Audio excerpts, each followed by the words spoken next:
We've got a badly neglected YZ 125 torn all the way down to the frame. You never know what we're going to find in this thing, but we're on a quest to try to make it new again. And you've got a front row seat. Watch with us till the end.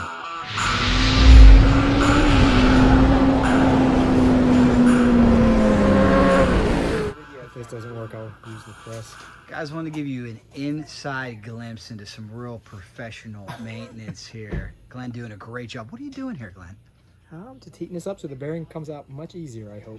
And today you guys are working on a YZ 125. What year is this? I think it's a 2009. Okay. Not Very much cool. difference from 06 until new. And we were just discussing changing the bearings here in the linkage. Do you use stock? Do you use aftermarket? And you told me, hey, as long as you stay after them, aftermarket's okay, right? Aftermarket will last just as long as the OEMs. And if you're not going to clean them, they're cheaper. So when you have to replace them, it doesn't hurt as bad.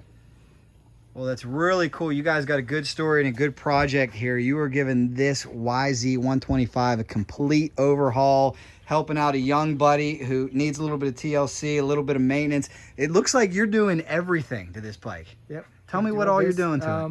Well, we already did a cylinder in the top end. So now we're doing forks are getting rebuilt, the shock's getting rebuilt, doing all the suspension and swing arm bearings and steering stem bearings. That's amazing. So And it should be nice you, and tight. your bike of choice for a long time was a YZ 125, right? Yes, yeah. Now I'm in a 250. I'd prefer to have a 125 again, but you ride what you can. Well, the cool thing here is this is maintenance you could probably do in your sleep because you are the maintenance king and it's easy for you. It's hard for a lot of people. Hey, and guy, look who just arrived. We have Richie and Mom here. Let's meet them. I love it. Richie, and what is your mother's name? Totally. Nice to meet you. So what a benefit you're getting. We were just talking to Glenn. He's giving your bike a full makeover. What do you think about this? I'm excited. How long have you been riding? 2-ish years. Yeah. You just got to give it a try. It's not that hard. You just have to do it. What's the best advice you could give to somebody starting off? Well, get professional help. Read the manual. Don't watch a YouTube video and think you know everything.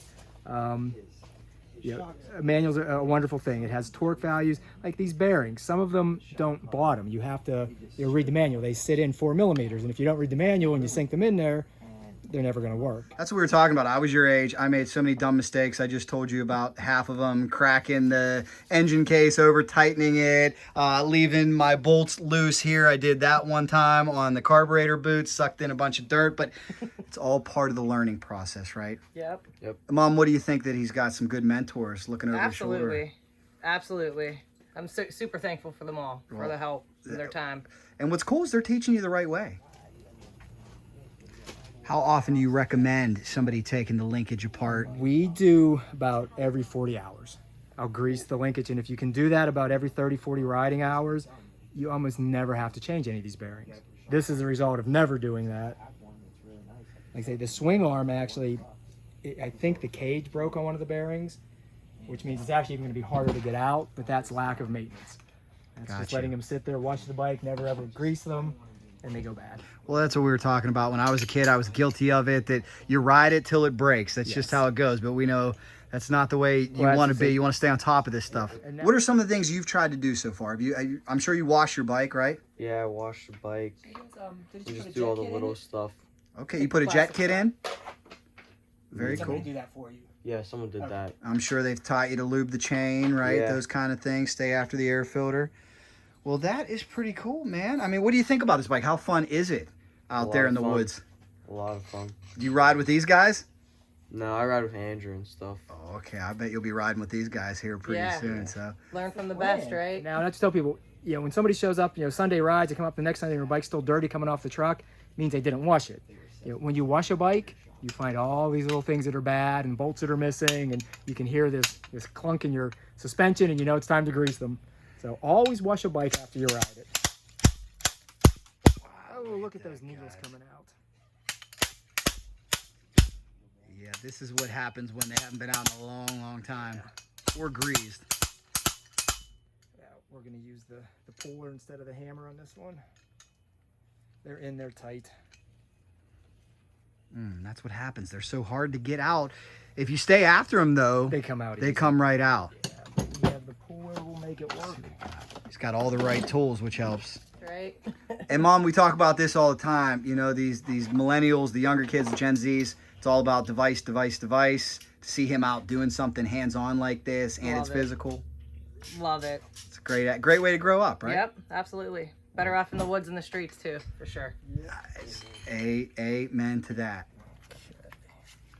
I never had these tools when I was a kid. I think they helped me with a vise. You can do it with a vise, right? Oh, sure. Yep.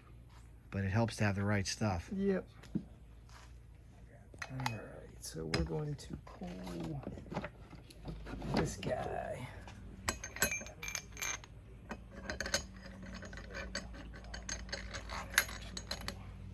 Snug this down better. That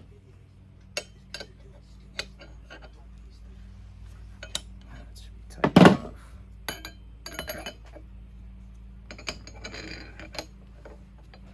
All right, let's hope this does the trick, guys. I'll give you an inside look into this linkage suspension service here for a YZ 125 that badly needs some love. But Glenn's doing a great job. You hope. Now, I heard you say something. You said every 40 hours you like to do that. So that's Well, to grease obviously means you like to run an hour meter, right? So that's a good tip for somebody out there to Yes. get an hour meter on your bike, right? Yeah, since I don't think either of these have them. Yeah, an hour meter. You know, the old rule you used to say, you know, trail ride was 3 to 4 hours, but like I said, it's not exact. If you can put an hour meter on, it keeps the maintenance. You know, 100 hours, do a piston in a ring or something in your bike. Your top end will last almost forever. You'll never have to replace a cylinder. Shep is the hour meter king. Yeah, he has always instilled that in me. Put an hour meter on it. That way you can keep track of your maintenance intervals. It's a good idea for sure. What would you say is the most difficult aspect of keeping one of these motorcycles on point for you? Oh, I don't know. Like I say, it's keeping up with that hour meter and believing it and doing it when you're supposed to and not getting lazy. It's easy to get lazy. I think I have the rest. Let's hope this does the trick.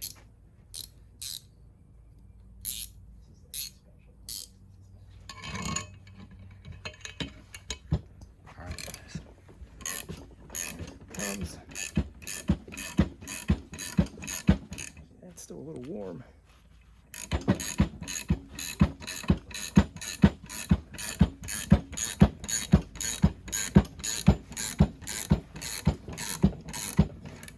A vice helps a little bit for this too. But human vices work.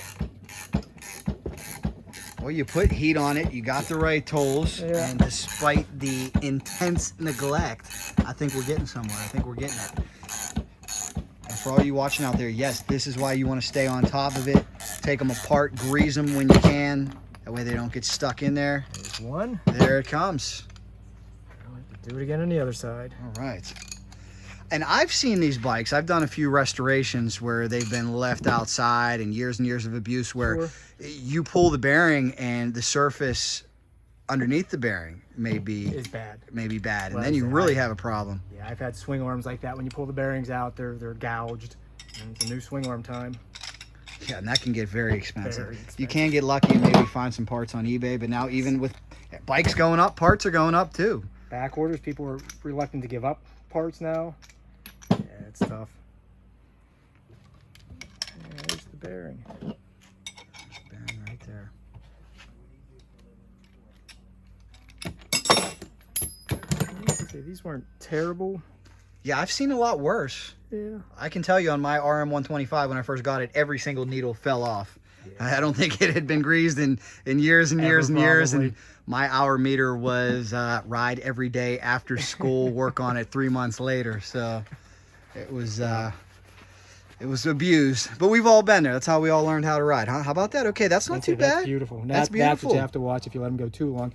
The wishbones aren't bad. They sit up high so they don't get as dirty. Your dog bone sits at the bottom, so these bearings are always much worse. Yeah, this is up tight against the swing arm, so it doesn't get as bad as these, but you know, these you can almost always get away with just greasing them. You know, these sometimes even at 40 hours, I've had some wishbones or dog bones go bad.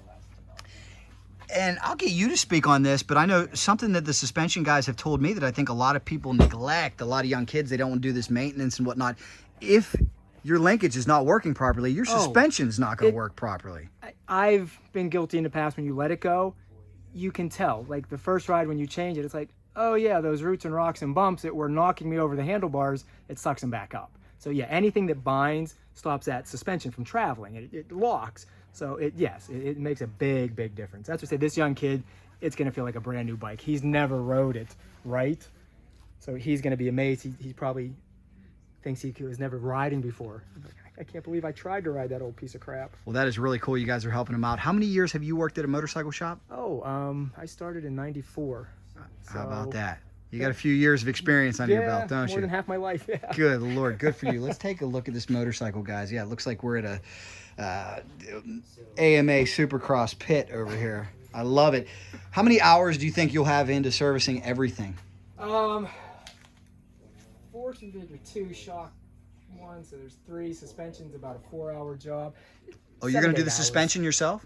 Oh, yeah. Wow, okay, you're just going to change the fluids or tune it a little bit? Just the fluids and seals on this one. Fluids and seals. The valving's all good in it, so set up Perfect. for his weight already. So I'm sorry again, how many hours do you think for everything? About 8. 8 hours, that's About pretty quick. What we charge for it. That's working quick. Well, yeah. Hopefully we can get it done in that time. What did you find on this motorcycle that you had to replace? Was there anything you couldn't save that you thought you would have? No, not yet. Well, I haven't dug into it far enough yet. These bearings here I probably could have reused. Everything else is going to be in bad shape. Wow.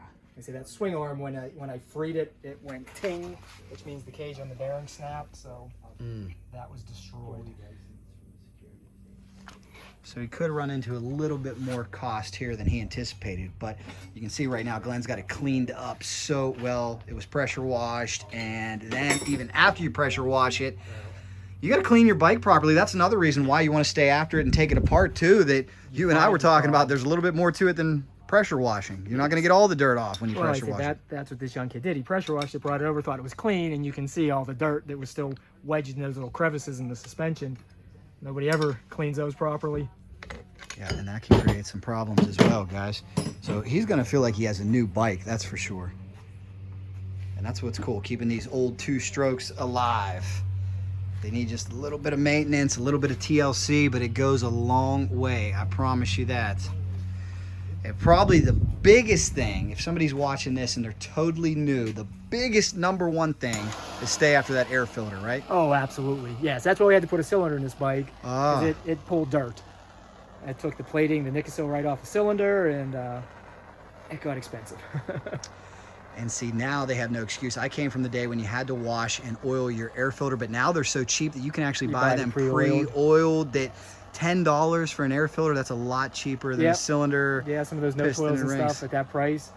Like I said, what I got in the habit of, buy 2, 3, or 4, even the pre-oiled ones, and then just, clean them, wash them 2 or 3 at a time, keep one in the bike, get 2 or 3 clean after a couple weeks, and you always have one to put in.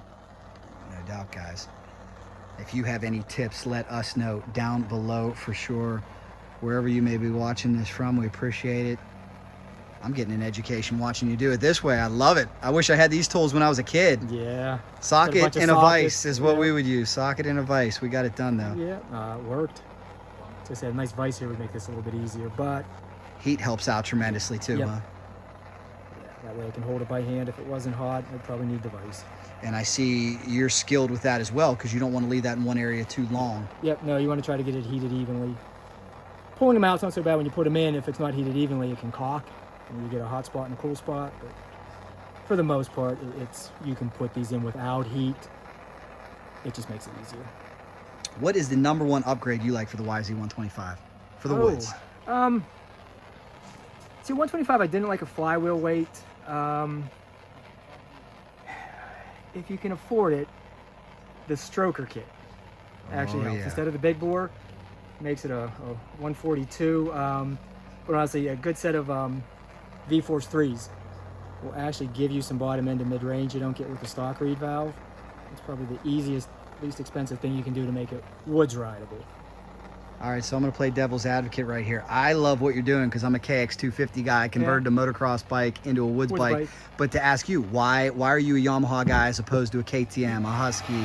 We go through this all the time. I just do it because you can. Honestly, you saw Shep's Huskies. They do make a better woods bike right off the crate. Any of these bikes, if you take it off the floor and try to take it in the woods, you're going to be sorry. You have the 19-inch rear tire, the peaky power band. The Yamahas are just less expensive. Like I said, you put some time in it for a little bit of money, I can still get it less than a new Husky off the floor. But reality is, you have to know what you're doing. Good call. Don't just show up on it and think you're going to ride it. Well, that's key, guys. Do your maintenance. Don't be afraid to ask for help. I'm sure no matter where you're watching this from, there is a local expert or somebody who's been doing it a long, long time. You can pick up so much. I still learn something every time I work around a guy like Glenn. And this is the full TLC right here. Absolutely beautiful. I think that is Richie, whose bike we're working on right now. I haven't met him yet. Perfect. Richie may be here. How about that? Richie may be here. We'll actually get to meet him. And we'll see what he thinks about his bike getting a full makeover. It's going to feel like a brand new motorcycle out there in the woods. Keep it safe out there. If there's one thing you wish you could do on this bike yourself that you'd really like to learn, what would you love to be able to do yourself? I don't know. Probably everything. Everything. Right? Yeah, everything. Well, I think the longer you hang around with these guys, you'll be able to do everything. Absolutely. Good luck out there. His bike is getting the TLC treatment. I must warn you, too, it's going to feel like a brand new motorcycle. Oh, yeah. He's pumped. Can't wait. Yeah, we got some extra parts there, don't we? What's that? Nice. That's on you, dude. Okay, yeah. That's what I was going to say. You can keep that under your pillow until you get your bike back. I don't do seat covers. I'll do it with Michael. Yeah, make that slave do it. And you just say, goes around, comes around. You are flying on this thing. Excellent job.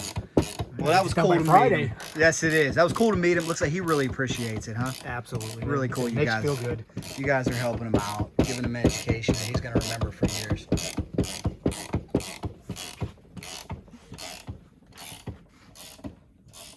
Check it out, guys, and this is where the trails begin. Very famous spot, Harmerville, Pennsylvania. Hope you get a chance to come ride here. Great woods riding. This is awesome. I hope you enjoyed this inside look. I want to thank Glenn. It was very nice to meet Richie and his mother. Yes, he's got a bright future. But before we go, the moment you've been waiting for, how about some before and afters? Big shout out to Glenn. He did a great job. And like he said, guys, if you stay after that linkage maintenance, it won't nearly be this grueling.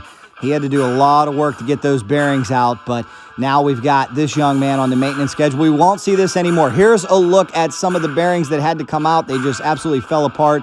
A lot of them were rusted in there. If you grease them, like he said, on the regular, this will not happen. But they did a full rebuild on this YZ 125. This thing is ready for much more abuse now. We'll get a look at the final product here in just a second, but do remember to take it apart every so often. Read your manual. Like you said, consult the experts, and your bike could end up looking like this. Here it is when it's all done. Isn't that a thing of beauty? And that's sans graphics, seat cover, all the stuff that makes it look good, but that's not really the important stuff. Remember, as a wise man once told me, take all the stuff that'll make you go faster, put it in one pile, all the stuff that won't, put it in another pile. It's great to have a good-looking bike with graphic seat cover, but it is the internal engine components, the suspension, the bearings that really need to take up your time. So congratulations, guys, on a job well done.